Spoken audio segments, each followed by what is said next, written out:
মাকড়সা কি দিয়ে জাল বোনে এবং জালে কি ধরনের পদার্থ থাকে? মাকড়সার শরীরে নির্দিষ্ট গ্রন্থি থেকে জাল তৈরির তরল উপাদান বের হয়। বাতাসের সংস্পর্শে এসে তা বিশেষ ধরনের সূক্ষ্ম সুতায় পরিণত হয়, যা দিয়ে মাকড়সা জাল তৈরি করে।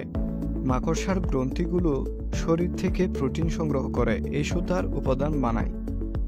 এই উপাদানের প্রক্রিয়াটা রসায়নের অন্তর্ভুক্ত।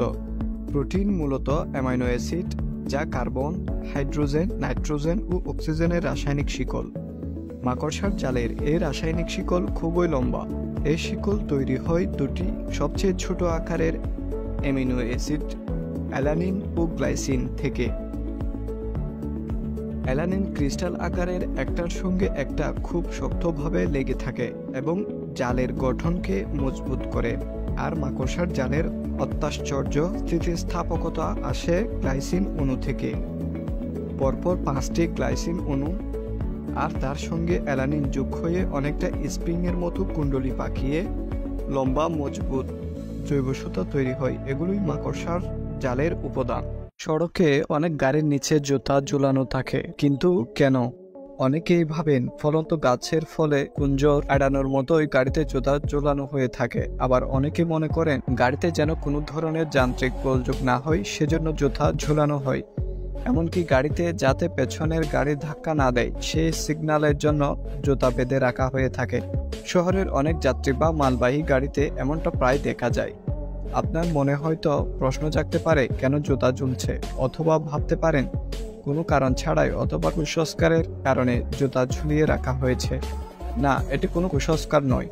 যথাযথ কারণে জুতা ঝুলিয়ে রাখা হয় গাড়ির পিছনে। শুধু জুতা নয়, অন্য কিছুই ব্যবহার করা যায়, তবে জুতাই বেশি দেখা যায়। মূল বিষয়টা হলো গাড়ির ওভারলোড হয়ে গেল কিনা তা মাপতে এই জুতা ব্যবহার করা হয়।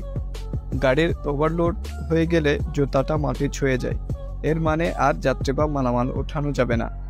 আর জুতা মাটি স্পর্শ না করলে বোঝা যাবে গাড়ি এখনো ওভারলোড হয়নি। হ্যাঁ, বলতে পারেন এটা একটা সনাতন পদ্ধতি।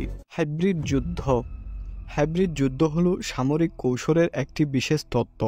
স্নায়ু যুদ্ধের অবসানের পর হাইব্রিড যুদ্ধ ধারণাটি উদ্ভব ঘটে। 2007 সালে মার্কিন প্রতিরক্ষা গবেষক ফ্রাঙ্ক হফম্যান তার conflict in the 21 century the rise of hybrid wars গ্রন্থে যুদ্ধের বৈচিত্র্যময় কৌশল অর্থে প্রথম হাইব্রিড যুদ্ধ শব্দগুচ্ছ ব্যবহার করেন। রবার্ট জি ওয়াকারের একটি থিসিস থেকে তিনি এই শব্দগুচ্ছ গ্রহণ করেন। হাইব্রিড যুদ্ধ হলো যুদ্ধের এমন একটি পদ্ধতি যেখানে মূলত প্রতিপক্ষের দুর্বলতার দিকে লক্ষ্য রাখা হয় এবং এর পরিসর অত্যন্ত ব্যাপক। এই যুদ্ধে প্রতিপক্ষের বিরুদ্ধে বহুমুখী কৌশল ব্যবহার করা হয়। সফলতা লাভের জন্য এই যুদ্ধে নিয়মিত ও অনিয়মিত উভয় কৌশল সমন্বয় ঘটানো হয়। হাইব্রিড যুদ্ধে সামরিক, রাজনৈতিক, অর্থনৈতিক, কূটনৈতিক ও গোয়েন্দা তৎপরতা মিশেল থাকতে পারে। এতে সন্ত্রাস, নির্বিচারে সহিংসতা, অপরাধমূলক কাজ, ভুয়া তথ্য প্রচারণা, অনুপ্রবেশ, নির্বাচনী হস্তক্ষেপ, হ্যাকিংয়ের মতো হাতিয়ার ব্যবহার করা হয়। এই যুদ্ধের মাধ্যমে বড় আকারের ফলাফল অর্জনের চেষ্টা করা হয়। হাইব্রিড যুদ্ধের উদাহরণ হিসেবে ইউক্রেনে রাশিয়ার সাম্প্রতিক ভূমিকার কথা বলা যায়। এছাড়া যুক্তরাষ্ট্রের প্রেসিডেন্ট নির্বাচনে রাশিয়ার হস্তক্ষেপ ও এই যুদ্ধ কৌশলেরই অংশ।